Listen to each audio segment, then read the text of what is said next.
So, hi Peyton. Uh, Remember 10 months ago when you arrived in Kolozsvár? Yeah. We did the same kind of interview here in the central square in the Főtér. Yeah, that was the first impressions video. I just arrived. Yeah. Well, looking back to the last 10 months, how would you grade your stay here in Kolozsvár? I would give it the highest possible mark. So an A+, a 10 if you're using the Romanian grading system. But yeah, the highest possible mark. So no, my time here has really been phenomenal. Really, I mean, I can only say good things about it.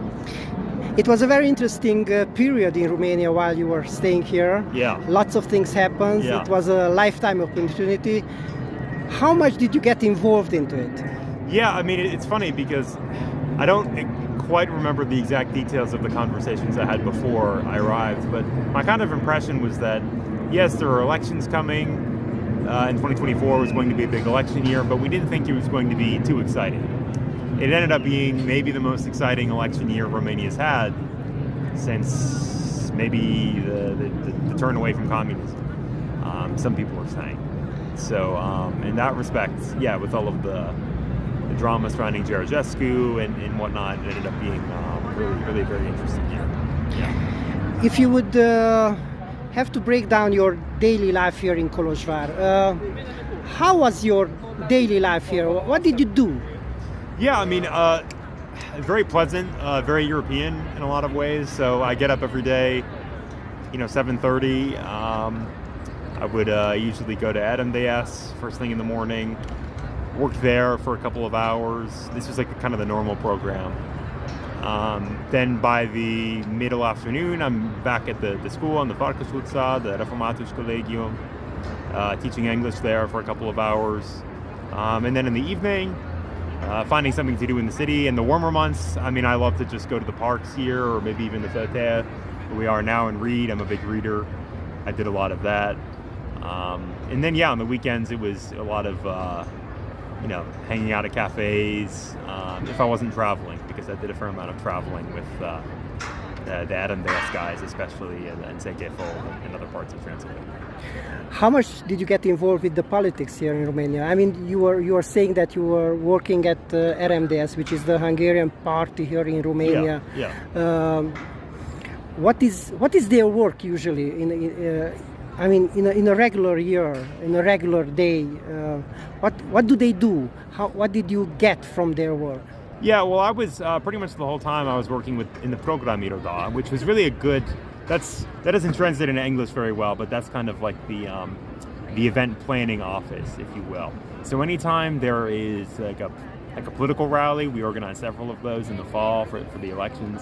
That was something that we were directly managing. I mean, almost every aspect of it, but also a lot of cultural events too, or some cultural events, because the RMDSZ, it's a political party, but it's also a sort of a cultural umbrella organization for Hungarian cultural life here in Transylvania. So we organized cultural events too.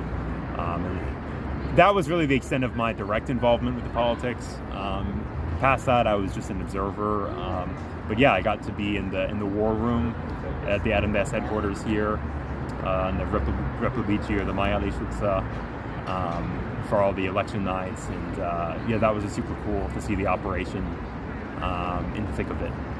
Really sophisticated operation in a lot of ways.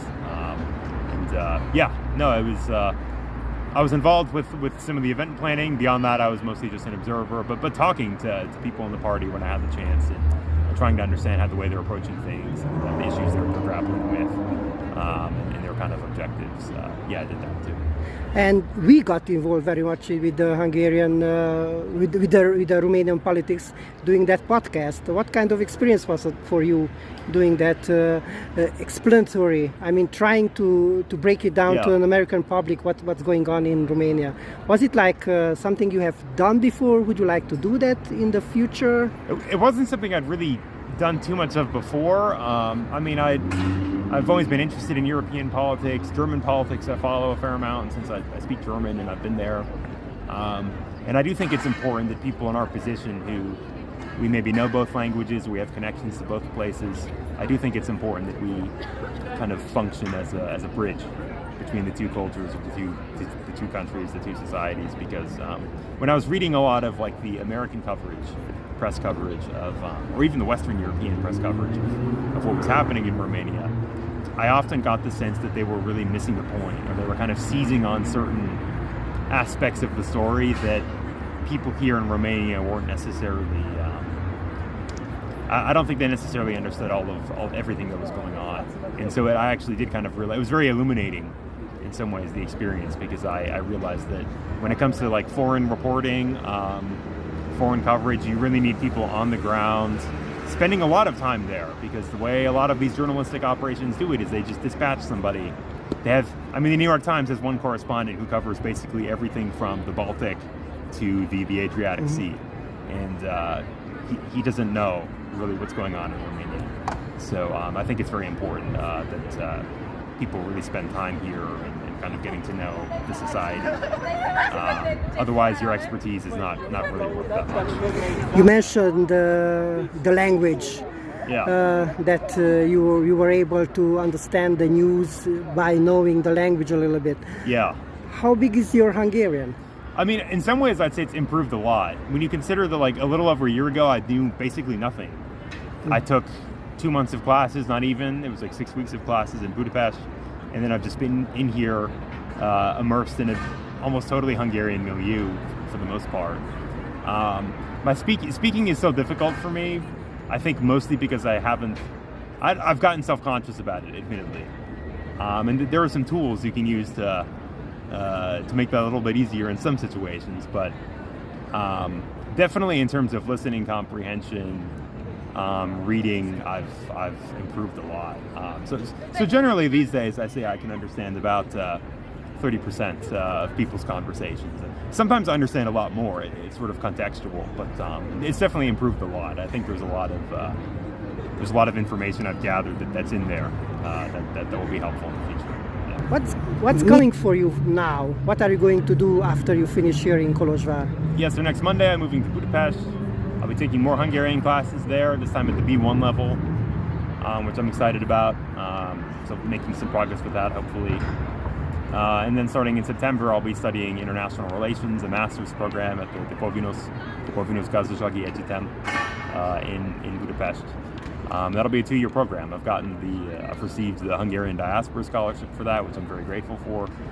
That'll help a lot with the expenses and the tuition for the stay. So really great opportunities opening up to me.